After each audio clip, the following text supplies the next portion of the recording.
Bismillahirrahmanirrahim. Assalamualaikum warahmatullahi wabarakatuh. Alhamdulillahi ala ihsani wa syukru lahu ala taufiqih wa amtinani. Asyhadu an la ilaha illallah wahdahu la syarika lahu ta'ziman li sya'ni wa asyhadu anna Muhammadan abduhu wa rasuluhu ila ridwanih. Allahumma shalli alaihi wa ala alihi wa ashabihi wa ikhwanih. Hadirin hadirat yang dirahmati Allah Subhanahu wa taala, pada kesempatan kali ini kita akan bahas tentang sifat istiwa dan syubhat terkait dengannya ya. Syubhat-syubhat terkait sifat istiwa. Kita bahas ini. At-Tahawi berkata, wa huwa jalla jalaluhu mustaghnin 'anil arsy wa ma dunahu. Dan dia Allah Subhanahu wa taala mustaghnin, tidak butuh kepada arsy dan apa yang di bawah arsy ya. Ini saya ulangi perkataan Tahawi rahimahullah, dan dia Allah Subhanahu wa taala mustaghnin 'anil arsy, tidak butuh kepada arsy, wa ma dunahu, dan apa yang di bawah arsy. Ini sangat jelas sekali bahwasanya Al-Imam Tahawi menetapkan sifat istiwa, bahwasanya Allah di atas arsy. Kenapa? Karena dia menafikan kebutuhan tersebut. Seandainya istiwa diartikan menguasai, maka tidak perlu Imam Tahawi mengatakan Allah tidak butuh kepada apa? Arsy. Paham? Seandainya Ar-Rahmanu 'alal arsy istawa maksudnya ditakwilkan sebagaimana para pentakwil, Allah menguasai arsy, maka tidak butuh pernyataan ini. Pernyataan ini bahwasanya Allah tidak butuh kepada arsy dan apa yang di bawahnya mengisyaratkan bahwasanya beliau menetapkan sifat istiwa, tetapi beliau mengatakan Allah tidak butuh kepada yang di bawah. Faham maksud saya? Nanti ada perkataan lagi pada pertemuan berikutnya yang lebih jelas lagi, dia menetapkan Allah di atas ya.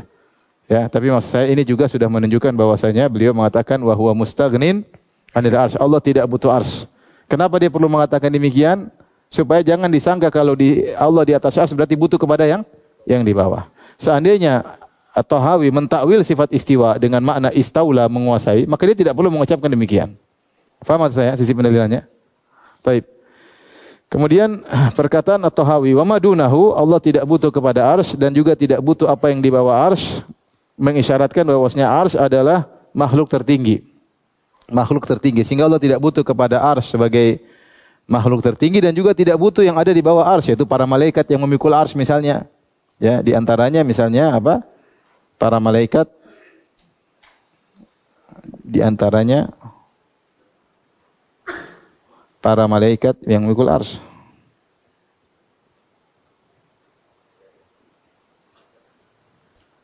Allah tidak butuh. Kalau arsy saja Allah tidak butuh, Allah juga tidak butuh kepada yang di bawahnya.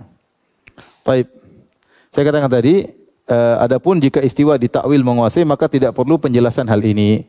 Ini dalil bahwasanya Al-Imam Abu Ja'far At-Tahawi menetapkan bahwasanya Allah di atas arsy. Baik, sekarang kita bahas dalil bahwasanya bahwa Allah Maha tidak membutuhkan. Allah Maha Kaya, tidak membutuhkan. Dari dua sisi. Dan Allah tidak butuh arsy, karena ada syubhat mengatakan kalau Allah di atas arsy berarti Allah butuh kepada apa?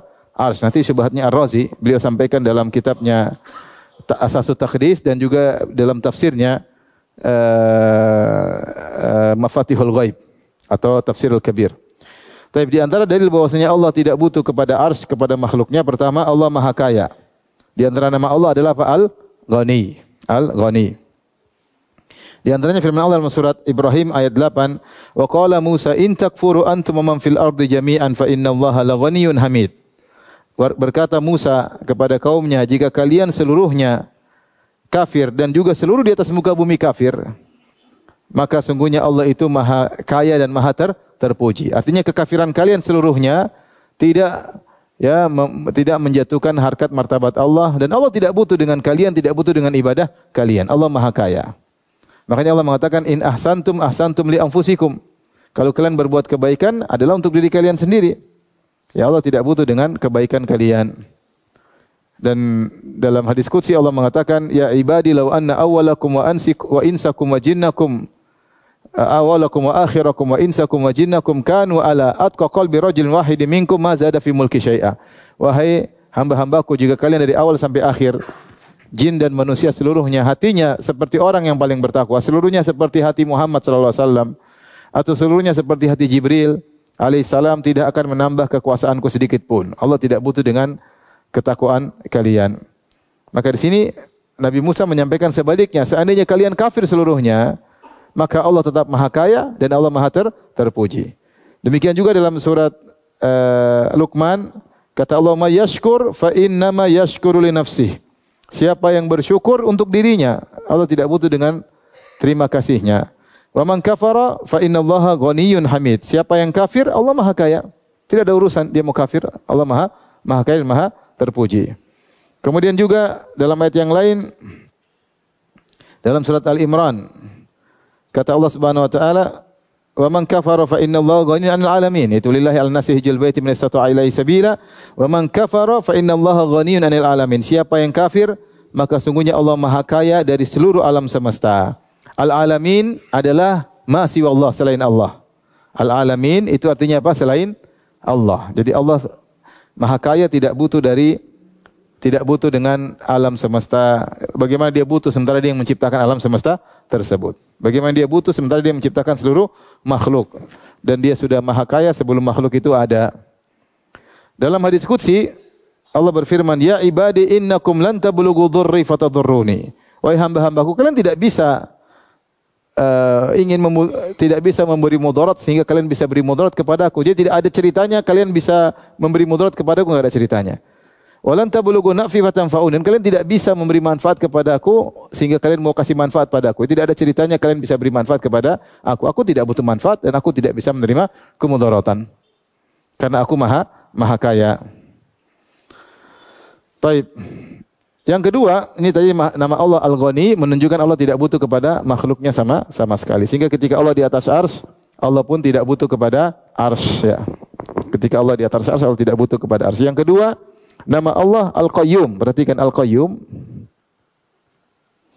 Apa makna Al-Qayyum? Al-Qayyum maknanya adalah qaimun bidzatihi, tegak sendiri, tidak butuh kepada yang lainnya. Bahkan sebaliknya, muqimun li ghairihi, menegakkan selainnya. Menegakkan selainnya. Makanya orang mengatakan Al-Hayyu Al-Qayyum. Al-Qayyum yaitu maknanya Allah tegak sendiri dan Allah menegakkan yang lainnya. Ya. Kalau Allah tidak menegakkan yang lainnya, maka makhluk tidak bisa tegak. Makhluk itu tegak karena siapa yang menegakkannya? Allah Subhanahu wa taala. Allah yang menciptakannya dan Allah menjaganya. Di antara dalilnya lihat, Innallaha yumsikus samawati wal ardu an tazula, dalam surat Fatir 41. Sungguhnya Allah memegang langit dan bumi agar tidak hilang. Allah yang menjaga. Jadi langit dan bumi yang butuh kepada siapa? Allah. Langit dan bumi yang butuh kepada Allah. Alam semesta yang butuh kepada Allah Subhanahu wa taala. Demikian juga wala yaudu hifdzuhuma wa huwal aliyul azim. Dan tidak letih bagi Allah untuk menjaga langit dan bumi. Dan Dia Maha tinggi lagi Maha agung. Jadi makhluk yang butuh kepada Allah Subhanahu wa taala. Ya, makhluk yang butuh kepada Allah Subhanahu wa taala. Allah di atas arsy dan Dia tidak butuh kepada makhluknya. Justru Dia yang memegang langit dan bumi. Justru Dia yang mengatur langit dan bumi. Paham sampai sini? Jadi Allah di atas arsy tidak butuh kepada yang di bawah. Kita lanjut. Ini dalil umum. Nah, sekarang saya akan sampaikan syubhat Razi. Kenapa sampai ada pernyataan dari Al-Imam Tahawi bahwasanya wa huwa mustaghnin 'anil arsy wa madunahu. Bahwasanya wa huwa azza wa jalla, Allah tidak butuh kepada arsy dan apa yang di bawahnya, karena memang ada syubhat. Ada syubhat seakan-akan kalau di atas Allah butuh kepada yang di bawah. Ar-Razi mengatakan dalam kitab tafsirnya dan juga dalam As-Susus Taqdis, jika Allah di atas arsy, maka kata beliau, berarti Allah lebih kecil dari arsy. Ini yang pertama, kelaziman pertama, konsekuensi yang pertama, Allah lebih kecil dari arsy. Karena yang di atas lebih kecil daripada yang di bawah. Ini Razi mengatakan demikian. Konsekuensi yang kedua, jika Allah di atas arsy, berarti Allah membutuhkan arsy sebagaimana butuhnya raja kepada singgasananya. Paham? Sebagaimana butuhnya yang di atas kepada yang di bawahnya. Ini logika Razi. Baik. Bantahan, kita katakan sebelum kita bantah, kita bilang Ar-Razi salah dalam dua hal. Dia mengapa mengambil kesimpulan ini? Ya, karena dibangun di atas dua hal yang keliru. Dua hal yang keliru. Yang pertama, atau kita balik ya. Nomor 1, nomor 2. Yang pertama, data yang ada pada Razi tidak lengkap. Dia menyangka semua yang dia lihat, yang dia ketahui, bahwasanya di atas pasti lebih kecil daripada di bawah, yang di atas butuh kepada yang di bawah, ternyata tidak lengkap. Ternyata ada makhluk yang tidak demikian. Contohnya langit dan bumi. Ada makhluk yang tidak demikian. Langit dengan bumi, mana yang di atas? Langit. Mana yang lebih besar, langit atau bumi? Langit. Apa langit butuh kepada bumi? Jawabannya tidak. Bi ghairi amadin tarawunaha, khalaqas samawati wal arda bi ghairi rafa'as samawati bi ghairi amadin tarawunaha. Allah mengangkat langit tanpa ada tiang yang kalian lihat, tidak ada. Jadi langit di atas lebih besar daripada di bawah bumi, dan langit tidak butuh kepada apa?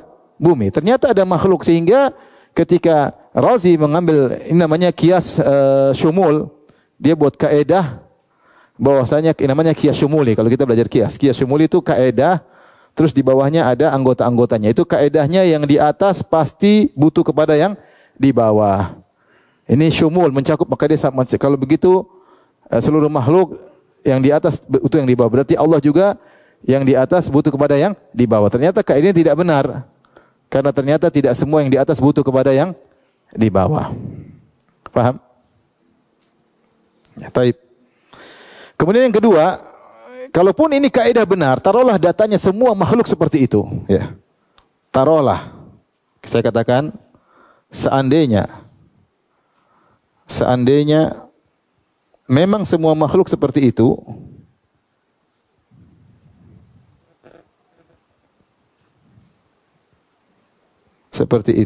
ya, maka mengkiaskan Allah dengan makhluk adalah kias yang paling batil. Kenapa? Karena zat Allah tidak sama dengan zat makhluk. Maka tidak bisa kita kiaskan. Ya.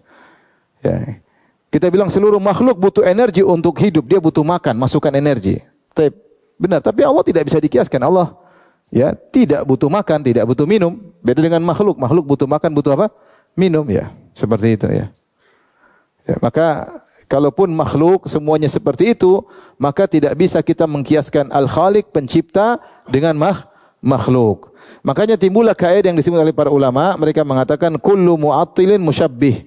Mu'attil, setiap penolak sifat dia pasti mentasbih dulu sebelum dia menolak.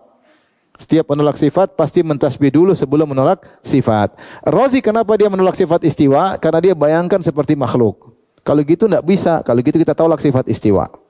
Jadi dia sebelum menolak, seperti ada orang, Allah tidak punya tangan. Kenapa? Karena dia memikirkan dulu tangan makhluk.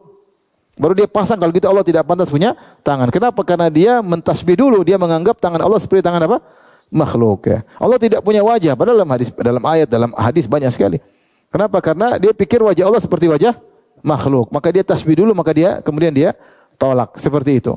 Maka tidak ada seorang pun yang menolak sifat Allah kecuali sebelum dia menolak dia mentasbih. Seperti Razi, dia mentasbih dulu dengan kaedah setiap yang di atas pasti lebih kecil daripada yang di bawah, dan setiap di atas pasti butuh kepada yang di bawah. Ternyata kaedah pun tidak benar karena ada makhluk yang tidak demikian. Taruhlah itu benar seluruh makhluk seperti itu, maka tidak bisa Allah dikiaskan dengan makhluk. Faham sampai sini? Taib. Nah, padahal kenapa tidak boleh mentasbih? Karena kaidah di sini ada kaidah, ya.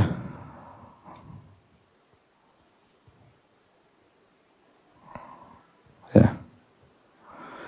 Padahal kaidah yang ini kaidah yang benar adalah ini. Al-qaidah al-qaulu fi kaifiyati sifat far'un anil qauli fi kaifiyati dzat. Pembahasan tentang bagaimananya sifat adalah cabang dari pembahasan bagaimananya zat. Saya ulangi, pembahasan tentang bagaimananya sifat zat tersebut, sifat satu zat adalah cabang dari pembahasan bagaimananya zat tersebut. Jika zat diketahui kaifiatnya, maka sifat zat juga diketahui kaifiatnya.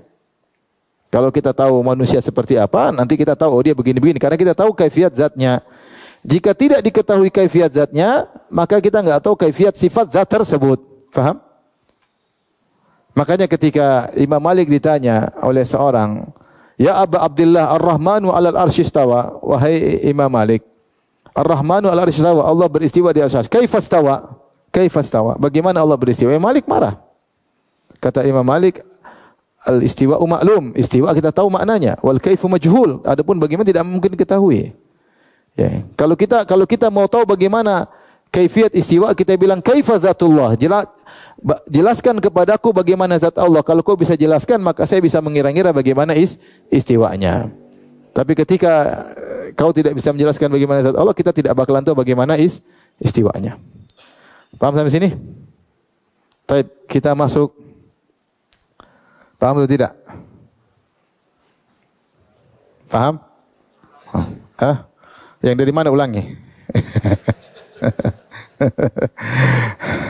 Jadi kalau tidak tahu zat, maka tidak tahu bagaimana sifat. Kalau tahu zat, tahu bagaimana sifatnya ketahuan. Ya. Nah, kalau zatnya aja nggak tahu, gimana kita nggak bakalan tahu. Nanti akan jelas setelah ini. Ya. Taib. Kaidah terkait sifat Allah, saya akan jelaskan. Imam Syafi'i berkata, qala Syafi'i, inna lil aqli haddan yantahi ilaihi. Maknanya akal itu memiliki keterbatasan sebagaimana indera-indera yang lain. Akal itu punya keterbatasan sebagaimana indera yang lain. Sebagaimana mata ada keterbatasan, ada jarak pandang, kalau gelap dia nggak bisa lihat, terlalu terang dia nggak bisa lihat, di balik tembok dia nggak bisa lihat, terlalu kecil dia nggak bisa lihat. Ya. Nempel di mata juga nggak bisa lihat, terlalu nempel. Jadi mata itu punya keterbatasan. Sama pendengaran juga punya keterbatasan. Interval frekuensi sekian sampai sekian dia bisa dengar. Lebih tinggi dia nggak bisa dengar, terlalu rendah dia nggak bisa dengar. Kenapa? Karena punya keterbatasan. Akal pun demikian. Akal itu punya keterbatasan dalam beranalogi. Jadi bagaimana mekanisme akal itu adalah mesin pengelola data. Cara bekerjanya akal adalah dengan mengelola data yang ada dengan menggunakan analogi atau kias. Ini cara akal berpikir. Dia punya data, kemudian dia menganalogikan. Jika data tidak ada, maka akal tidak bisa bekerja. Jika tidak ada data, dia tidak bisa bekerja. Akal itu bekerjanya apa? Menganalogi. Kalau mata kan dengan cahaya dia melihat. Kalau akal dengan analogi. Kalau ada data dia bisa kelola, kalau tidak ada data dia tidak bisa kelola. Saya kasih contoh seperti ini. Disebut dengan sahibuddik. Ada orang sejak lahir buta, dia tidak bisa lihat kecuali 1 detik. Ketika dia lihat umur 10 tahun, dia bisa melihat yang dia lihat ayam jago. Ayam jago 1 detik, kemudian dia buta lagi. Tapi data yang masuk pada benaknya cuma data apa? Ayam jago. Dia enggak pernah lihat yang lain. Seumur hidup enggak ada yang pernah lihat kecuali ayam jago. Maka kalau kita bilang, tahukah engkau kambing? Dia akan bingung, kambing seperti apa dibanding ayam jago. Maka dia berusaha mengelola data ayam jago. Oh, kambing itu seperti ayam jago, cuma gemuk. Kita memanfaatkan data yang ada, cuma kita analogikan. Anggap kau tahu ayam jago kan tahu. Nah, itu jenggernya tidak ada misalnya. Kemudian dia begini, dia gemuk, giginya begini, dia mulai mengelola. Tapi dia menggunakan data yang ada. Paham? Nanti kita bilang, kau tahu cewek enggak? Ya, cewek itu seperti ayam jago. Cuma manis. Dia enggak bisa mikir karena yang dia tahu cuma ayam jago. Enggak suruh bayangin cewek enggak bisa karena dia enggak punya data. Dia enggak bisa akan menghayal karena kemampuan akal berpikir itu cuma mesin pengelolanya adalah analogi dengan menggunakan data yang ada. Kalau datanya enggak ada, dia enggak bisa berpikir. Nah, coba saya suruh antum berpikir ini. Coba bayangkan ya, ini mesin ada, otak ada, tapi data enggak ada. Ini contoh. Ini contoh, ya, mesin pengelola apa tadi? Akal atau apa? Analogi. Tapi salah data. Taib. Datanya tidak matching. Coba saya pertama suruh bayangkan jantung malaikat. Allah berfirman dalam Al-Quran dalam surat Saba, hatta idza walatan fa syafa'atu indahu illa bi'izni hatta idza fuzi'an qulubihim qalu madza qala rabbukum.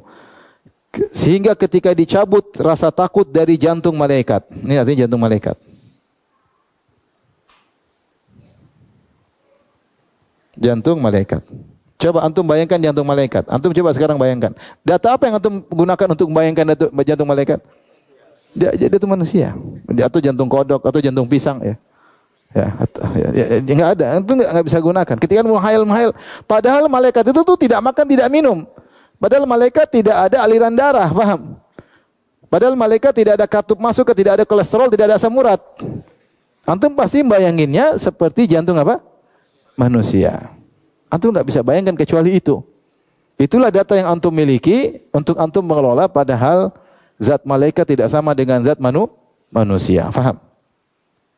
Baik, ini makanya yang antum punya datanya salah. Jantung manusia, jantung kambing, jantung apa? Jantung pisang.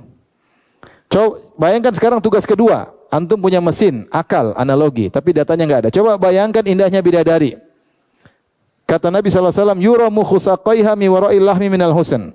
Terlihat sumsum betisnya di balik daging karena saking indahnya. Coba bayangin.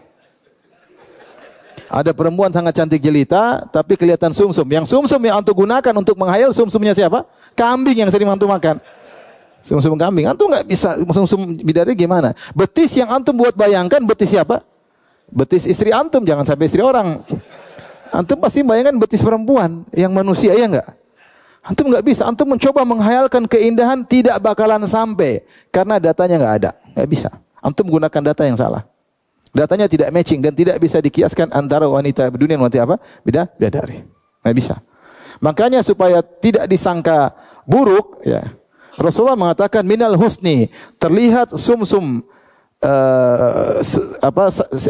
betisnya di balik daging betisnya karena saking indahnya. Rasulullah telah namanya ihtiras, kata Nabi, saking indahnya supaya tidak salah sangka. Karena kalau kita menggunakan data kita pasti ngeri. Gendruwo, mak lampir, si manis jembatan Ancol masih mending ini pasti. Karena bagaimana terlihat darahnya, dagingnya, sumsumnya, pasti kita takut. Lihat dia tembus pandang. Makanya otak antum ada, akal ada, tapi data tidak punya, sehingga tidak bisa dilakukan analogi tersebut. Mesinnya buntu, data nggak ada. Kalau di barcode nggak bisa kebaca karena nggak ada datanya. Taib, ini contoh bahwasanya akal kita terbatas. Demikian juga bahkan ada data ada, tapi kemampuan mesinnya terbatas. Dia Pentium 3. Nggak bisa lebih daripada, nggak mampu. Contoh saya bilang, bayangkan tampannya Nabi Yusuf. Nabi Yusuf manusia seperti kita atau tidak? Manusia seperti kita enggak? Seperti kita. Tetapi kita hanya bisa menghayal manusia tertampan yang pernah kita lihat. Lebih dari itu kita enggak mampu.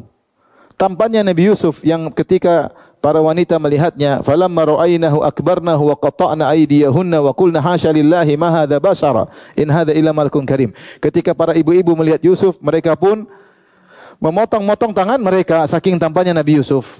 Ada yang bilang langsung pingsan, ada yang bilang langsung haid, ada yang langsung saking tampannya histeris lihat tampannya Nabi Yusuf. Sampai mereka potong tangan, mereka tidak sadar. Ya. Kalau lelaki tertampan sekarang dilihat oleh cewek, meskipun ceweknya ngiler, ente kasih jarum pentul dia pasti teriak. Kenapa? Karena tampannya masih biasa. Tampan sekali tapi masih normal. Tapi tampannya Nabi Yusuf di luar kewajaran. Makanya Rasulullah SAW ketika melihat Nabi Yusuf, kata Rasulullah SAW, laqad u'tiya syatrul jamal. Yusuf alaihissalam telah diberikan setengah ketampanan. Ada yang menafsirkan manusia ini seluruhnya setengah tampan buat Yusuf, setengahnya buat kita bagi-bagi. Ada yang menafsirkan demikian. Artinya tampannya luar biasa. Dan ini mungkin, ya, ada hal yang tidak bisa kita bayangkan karena kemampuan akal kita terbatas. Jadi data ada karena Yusuf mirip dengan kita, tapi ketika kita menganalogi susah. Kita menganalogi susah karena kemampuan kita, mesin kita ini Pentiumnya terbatas. Jadi kita lebih tampan lagi. Coba saya ini rambutnya jadi lurus. Mentok, nggak bisa. Bisa. Makanya kalau suruh bayangin cantiknya bidadari juga nggak bisa. Terbatas otak buntu. Bayangin istri terus yang muncul. Nggak mampu otak ini menghayal karena otak hanya bisa menghayal wanita tercantik yang pernah dia lihat. Dia bisa menghayalkan, mungkin bodinya begini, kurang begini. Dia analogi.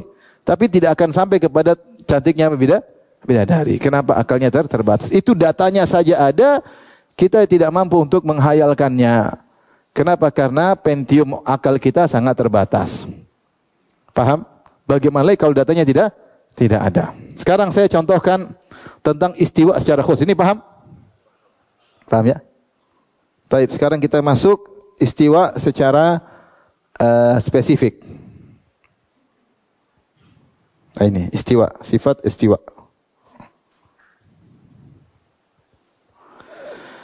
Al-istiwa dalam Al-Quran disebutkan dengan banyak lafal. Ada istiwa ila, ada fastawa, ada istawa saja tanpa ada huruf ta'diyah. Dan yang kita maksudkan adalah istawa ala. Yang kita maksudkan adalah lafal istawa ala. Karena ini yang jadi pembahasan kita ya.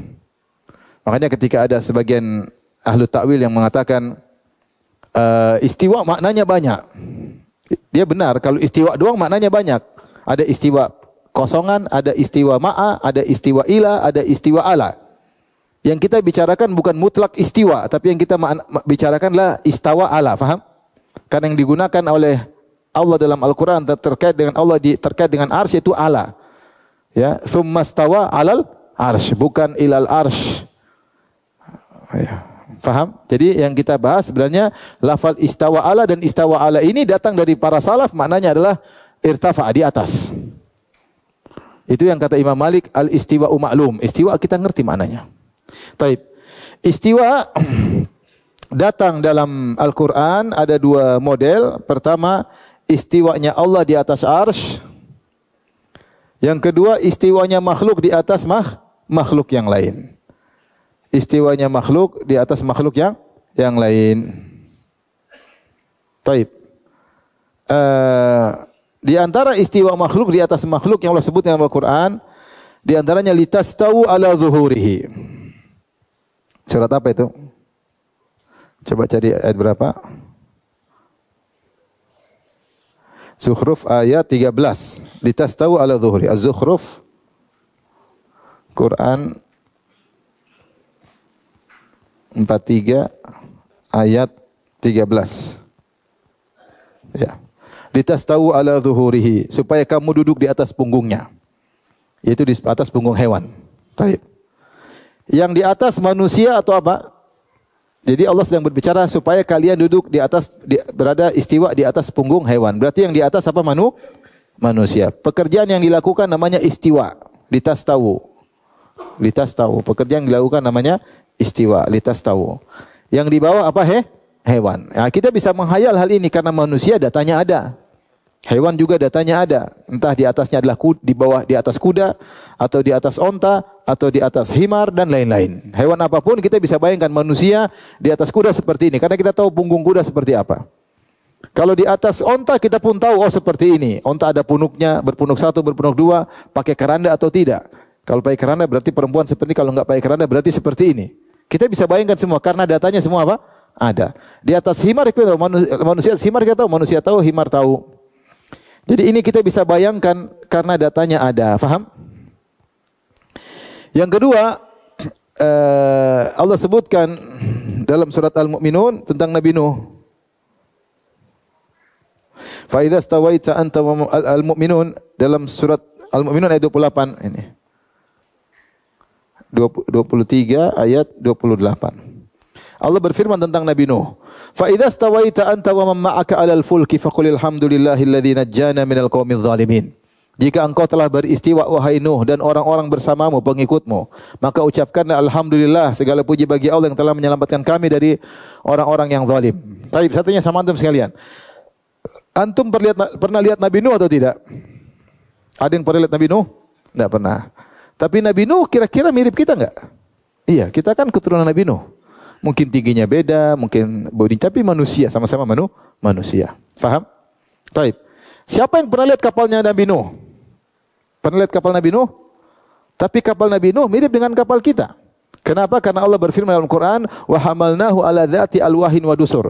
Kami angkat Nabi Nuh, kami tunggangkan dia atau kami naikkan dia di atas kapal yang terbuat dari lempengan kayu dan paku. Kapal sederhana. Bahkan ada yang mengatakan penemu kapal Nabi Nuh. Pertama kali bikin kapal siapa Nabi? Nabi Nuh, sangat sederhana. Ya. Tetapi meskipun sederhana, kapal tersebut bisa berlabuh di ombak yang sangat tinggi karena bismillahi majreha. Wa hiya tajri bihim fi maujin kal jibali. Kapal tersebut membawa mereka di tengah ombak-ombak yang setinggi gunung. Kapal tersebut tapi bisa tidak tenggelam. Kenapa? Karena di bawah pengawasan siapa? Allah. Qala al-kabu bismillahi majreha wa mursaha. Kata Nabi, silakan naik dengan bismillah ketika berlabuh dan ketika bersandar. Taib. Jadi meskipun kita enggak pernah lihat kapal Nabi Nuh, tapi kita tahu kapal Nabi Nuh sederhana. Kata Allah, wa hamalnahu ala dzati alwahin wa dusur dalam surat Al-Qamar. Tajri bi ayunina, Quran surat Al-Qamar. Sehingga meskipun kita tidak pernah melihat kapal Nabi Nuh, tapi kita tahu kapal Nabi Nuh mirip dengan kapal kita. Nah, bisakah antum menghayalkan bagaimana Nabi Nuh beristiwa di atas kapal? Bisa atau tidak? Bisa. Kenapa data tentang Nabi Nuh sama manusia, tinggal kita menganalogi. Kapal Nabi Nuh kita tidak pernah lihat, tapi kita bisa kira-kira. Karena kapal ya sama-sama kayu. Sama-sama kayu, terbuat dari kayu, dari papan, dari paku, selesai. Meskipun saya enggak pernah lihat Nabi Nuh di atas kapal, saya bisa mungkin dia berdiri bersama pengikutnya, atau dia duduk bareng-bareng bersama pengikutnya di atas kapal sehingga dia tenang di atas kapal tersebut. Ini istiwa. Allah menggunakan istawa ala. Fa idza stawaita anta wa man ma'aka 'alal fulki. Istiwa Nuh di atas al-fulk kapal. Paham? Jadi bisa bayangkan enggak? Bisa. Kenapa? Karena datanya ada. Yang ketiga, misalnya fastawat 'alal judi dalam surat Hud, Allah menyebutkan akhirnya kapal Nabi Nuh beristiwa di bawah gunung, beristiwa di atas gunung. Jadi yang di atas adalah kapal Nabi Nuh, kemudian yang di bawah adalah apa? Gunung Judi. Gunung apa? Judi. Gunung Judi di mana enggak ada yang tahu ya. Enggak ada yang tahu, ini khilaf. Gunung ini di mana maksudnya. Tetapi tetap kita bisa menghayal meskipun kita enggak pernah lihat Gunung Judi, kita enggak pernah lihat kapal Nabi Nuh, tapi kita bisa menghayal ketika Allah ngomong gitu, kita menghayal tahu. Karena kapal Nabi Nuh ya sederhana, gunungnya kira-kira seperti gunung-gunung yang ada sekarang. Mau gunung batu, mau gunung pasir, mau gunung pohon, intinya kita bisa kira-kira. Ya sederhana, paling berhenti di atas sebuah apa? Gunung. Karena begitu tinggi banjir, ketika banjir surut maka dia kemudian beristiwa itu dia kokoh di atas gunung. Dia tidak jatuh tapi dia kokoh. Faham? Kita bisa bayangkan enggak? Bisa. Karena kapal kita tahu datanya ada, gunung juga datanya ada. Seperti saya sampaikan, saya pernah di waktu kejadian tsunami, ya kita punya kawan di Banda Aceh ya. Jadi beliau keluarganya selamat ketika beliau pulang. Beliau ada tugas di luar kota, kemudian ketika pulang terjadi tsunami, maka dikatakan keluargamu sudah meninggal semuanya. Karena areal situ semua sudah orang pada meninggal karena tsunami. Ternyata keluarga dia selamat. Kok bisa selamat? Ternyata ada kapal yang istiwa di atas rumahnya. Jadi ketika banjir itu kapal itu nempel di atas apa? Rumahnya. Qadarullah sebelumnya tuh ada cerita, ada tangga yang dipinjam oleh tetangga, tangga itu masih nempel di situ sehingga bisa dinaikin untuk naik kapal tersebut, istrinya dan anak-anaknya. Akhirnya istiwa kapal di atas apa? Rumah. Antum enggak pernah lihat kan? Tapi bisa bayangkan enggak? Bisa. Kan cari di Google ada ya. Dan sekarang rumah jadi museum. Rumah kawan itu jadi museum ya. Meskipun kita nggak pernah lihat, tapi kita bisa bayangkan karena rumah ya mirip-mirip rumah Indonesia kayak apa, kapal ya kayak apa ya, sehingga terjadi seperti itu. Taib, yang keempat yang Allah sebut dalam Al-Quran, fastawa ala suqih, yaitu batang beristiwa di atas pokok, di atas akar. Ya, kita tahu batang pohon di atas akar ya kokoh, kita ngertilah. Ya, ketika Allah menyebutkan tentang perumpamaan para sahabat ya. Wa mathaluhum fil Injil kazar'in akhraja syata'ahu fastaghlada fastawa ala suqihi yu'jibu az-zurra'a liyaghidha bihimul kuffar. Perumpamaan para sahabat dalam Injil seperti tunas, tanaman yang mengeluarkan tunasnya kemudian membesar, kemudian kokoh di atas akarnya sehingga menyenangkan orang yang menanamnya. Itu kokoh, batangnya kokoh di atas akarnya. Kita paham atau tidak? Paham. Mau pohon apapun kita paham karena kita punya data. Taib. Sekarang ini adalah istiwa makhluk di atas makhluk. Perhatikan. Kita ngerti semua meskipun kita tidak melihat karena data kita ada. Ketika kita bicara istiwa Allah di atas arsy, ini agak repot. Yang di atas adalah siapa? Allah. Yang di bawah adalah arsy. Arsy kita pun datanya terbatas, arsy. Bagaimana? Langit saja kita lihat. Langit itu kita lihat jelas dengan mata kita. Tapi bagaimananya ujungnya, pangkalnya, paling luarnya seperti apa kita nggak tahu. Tahu nggak? Nggak tahu. Wassamaa banainaha biaidin wa inna lamusiun. Langit kami bangun dengan kekuatan dan kami luaskan langit tersebut. Situ ada rembulan, situ ada matahari. Itu baru langit pertama, belum langit kedua, langit ketiga, langit keempat, langit ketujuh. Bagaimana langit kita nggak bisa bayangkan. Meskipun kita lihat di depan mata kita langit yang pertama, langit kedua gimana nggak tahu, langit ketiga nggak tahu, langit ketujuh nggak tahu seperti apa. Taib, ars ada informasi. Ars adalah bahwasanya dia adalah atapnya apa? Surga Firdaus. Seperti apa? Ada yang bilang seperti kubah, wallahu alam. Tapi seperti apa kita enggak tahu. Sehingga membayangkan ars paling atas luar bentuknya seperti enggak tahu. Itu baru arsnya. Apalagi Allahnya kita enggak tahu. Kita enggak tahu bagaimana zat Allah Subhanahu wa taala. Sehingga untuk mengatakan bagaimananya Allah di atas ars, Anda harus punya data tentang zat Allah dan Anda harus punya data lengkap tentang ars. Baru Anda bisa bayangkan. Kalau Anda enggak punya data tentang Allah, zatnya Anda enggak tahu dan Anda tidak punya data lengkap tentang ars, Anda tidak bisa bayangkan. Anda mencoba untuk bayangkan data yang digunakan salah. Seperti Rozi salah menggunakan data. Dia pakai data makhluk untuk bayangkan Allah di atas apa? Ars. Faham?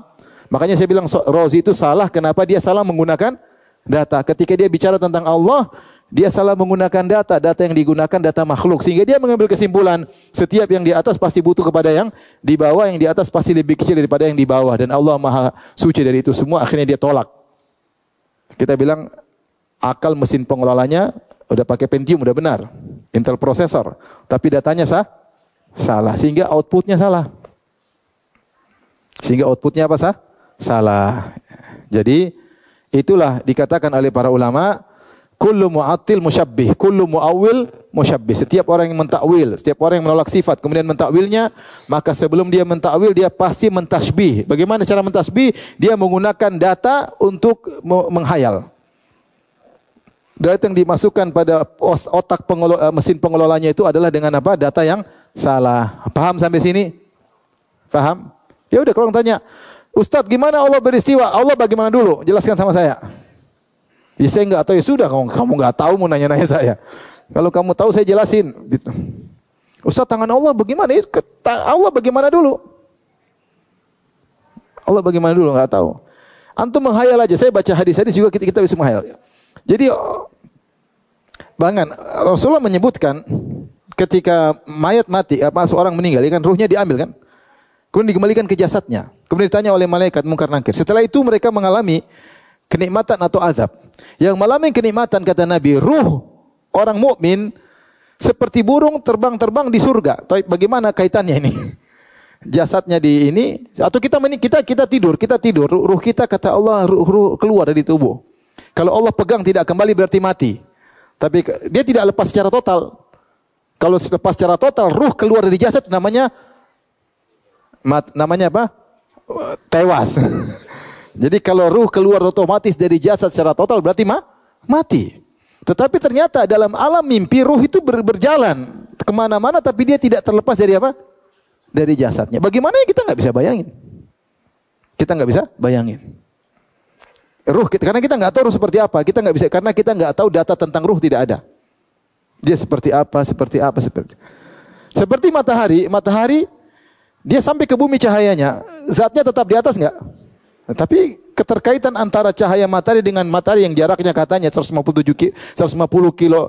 juta kilometer, ternyata cahayanya bagian dari matahari sampai ke bumi, sementara zatnya tidak harus sampai ke bumi pusatnya. Mungkin saja maksudnya jasad kemudian ruh pergi ke surga, terus gimana ya Allah alam, nggak tahu. Kita nggak bisa bayangin. Kenapa? Karena data kita tentang ruh tidak ada. Ruh itu maksudnya gemuk atau kurus. Bisa jadi orangnya gemuk tapi ruhnya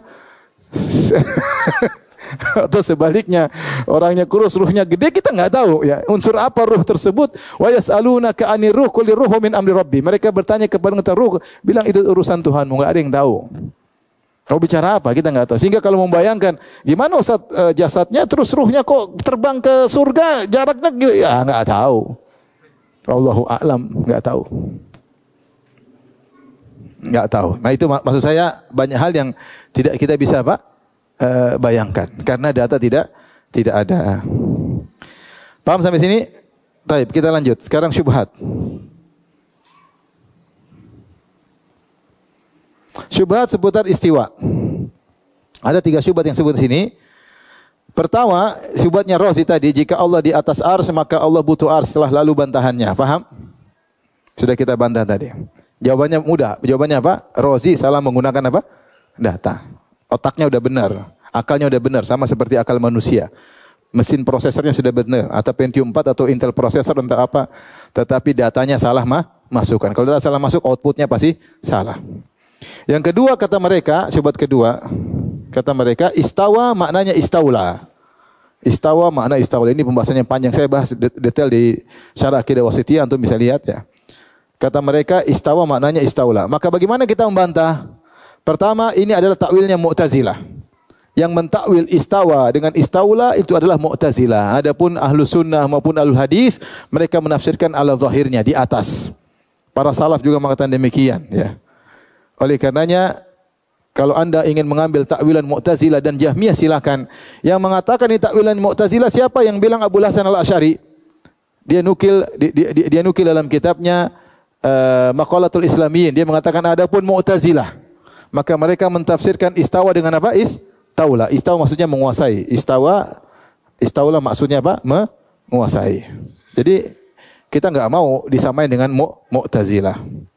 Tapi yang kedua, jika demikian berarti Allah sebelumnya belum menguasai arsy. Kenapa? Karena banyak ayat dengan menggunakan kata summa. Summa artinya kemudian. Perhatikan.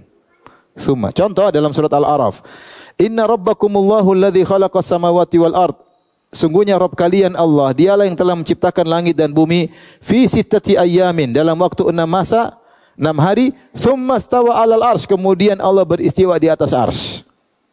Kalau kita artikan dengan menguasai, berarti kita artikan sungguhnya Rabbmu Allah telah menciptakan langit dan bumi dalam waktu 6 hari, kemudian dia menguasai apa? Arsy. Berarti sebelumnya dia tidak kuasai. Dan adakah makhluk yang tidak dikuasai oleh Allah? Enggak ada. Sehingga kalau diartikan dengan menguasai, melazimkan sebelumnya Allah belum menguasai apa? Arsy. Paham? Sama ayat berikutnya, ini juga sama dalam surat Yunus ayat 3 ya. Taib. Kemudian dalam surat Ar-Ra'd, Allahu alladzi rafa'a as-samawati wal arda bighairi rafa'a as-samawati bighairi amadin tarawunaha. Dialah Allah yang telah mengangkat langit bighairi amadin tarawunaha tsumma stawa 'alal arsy. Kemudian Allah beristiwa di atas arsy. Jadi Allah bikin langit dulu sempurna, baru Allah beristiwa di atas arsy. Kalau disebut istiwa maknanya menguasai, berarti Allah sebelumnya tidak menguasai apa? Arsy. Demikian dalam surat Al-Furqan. Allahu alladzi khalaqas samawati wal arda wa ma bainahuma fi sittati ayyamin tsumma stawa 'alal arsy. Sama, wa huwa alladzi khalaqas samawati wal arda fi sittati ayyamin tsumma stawa 'alal arsy. Ini semua melazimkan bahwasanya kalau begitu sebelum Allah menciptakan langit dan bumi, Allah belum menguasai apa? Arsy. Dan ini tentu tidak benar, karena semua makhluk yang Allah ciptakan pasti dikuasai oleh siapa? Allah. Maka ditafsirkan dengan menguasai tidak pas, karena Allah mengatakan kemudian. Kemudian padahal sebelum menciptakan langit dan bumi arsy sudah ada. Sebelum surat Hud, wa huwa alladzi khalaqas samawati wal arda fi sittati ayyamin wa kana arsyu 'alal ma'. Jadi arsy sudah ada, tapi belum dikuasai. Ini tidak pas, karena semua makhluk pasti dikuasai oleh Allah. Ya, jadi tidak tepat diartikan dengan menguasai. Kemudian takwil yang ketiga, mereka mengatakan Allah menguasai arsy, ya. Tetapi dikhususkan arsy karena kita dikhususkan arsy karena arsy adalah makhluk yang paling besar. Karena arsy adalah makhluk yang paling besar, maka dikhususkan tsumma stawa 'alal arsy. Taib, kita bilang engkau mengatakan Allah beristiwa di arsy karena arsy adalah makhluk yang paling besar, yaitu Allah menguasai makhluk terbesar. Tapi bukankah kalau gitu boleh kita mengatakan Allah menguasai makhluk yang lain? Boleh atau tidak? Boleh. Kalau gitu boleh enggak kita bilang katakan Allah beristiwa di atas bumi, beristiwa di atas bumi? Ya boleh. Ya kalau seandainya istawa maknanya istaula, menguasai, berarti kita boleh bilang Allah beristiwa di atas apa? Bumi. Allah beristiwa di atas laut. Boleh atau tidak? Boleh, karena bumi, laut semua dikuasai oleh siapa? Oleh Allah Subhanahu wa taala. Namun kalian bilang tidak boleh. Dan kenapa tidak boleh? Kalau artinya menguasai, kita boleh bilang Allah beristiwa di atas gunung, Allah beristiwa di atas apa? Bumi, Allah beristiwa di atas rumah, Allah beristiwa, karena semua makhluk dikuasai oleh siapa? Allah Subhanahu wa taala, ya. Maka ini semua menunjukkan bahwasanya syubhat-syubhat mereka adalah syubhat-syubhat yang batil. Yang benar istawa maknanya adalah di atas. Kata Allah, "Tsumma stawa 'alal arsy yudabbirul amr."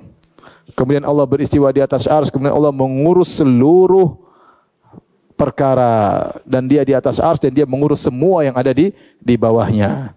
Ya. Aamintum man fis samai ay yakhsifa bikumul ard. Apakah kalian merasa aman dari Allah yang di atas? Kalian bermaksiat di bumi, kalian merasa aman meskipun Allah di atas, Allah bisa turunkan siksaan kepada kalian dengan membenamkan kalian. Dan kalian merasa aman meskipun Allah di atas. Allah di atas yudabbirul amr, dia mengatur segala urusan. Maka dengan demikian yang benar bahwasanya ada sifat istiwa bagi Allah dan kita beriman, adapun bagaimananya kita tidak mengetahui. Ya. Sebagaimana perkataan Al-Imam Malik Abu Abdullah, dan ini diakui oleh ulama Malikiyah. Ibnul Arabi ketika membahas tentang sifat istiwa, dia mengatakan Imam Malik beriman secara hakikat, cuma dia menyelisih, subhanallah. Sama juga Al-Qurtubi dalam tafsirnya, dia mengatakan salaf semua tidak ada yang mentakwil sifat Allah di atas. Nanti mungkin kita nukil suatu saat. Tidak ada yang menukil, tapi dia sendiri tidak menetapkan Allah di atas karena kuatnya syubhat yang masuk dalam benaknya. Tapi mereka mengakui bahwasanya salaf menetapkan sifat di atas. Imam Malik menetapkan sifat istiwa. Bahkan dia nukil perkataan Imam Malik ketika ditanya kaifastawa, maka Imam Malik mengatakan istiwa ma'lum wal kaifu majhul, bagaimana tidak diketahui. Bertanya tentang inilah bid'ah, wal imanu bihi wajib, yang wajib kita beriman tentang sifat istiwa tersebut. Tapi demikian saja, wabillahi taufiq. Assalamualaikum warahmatullahi wabarakatuh.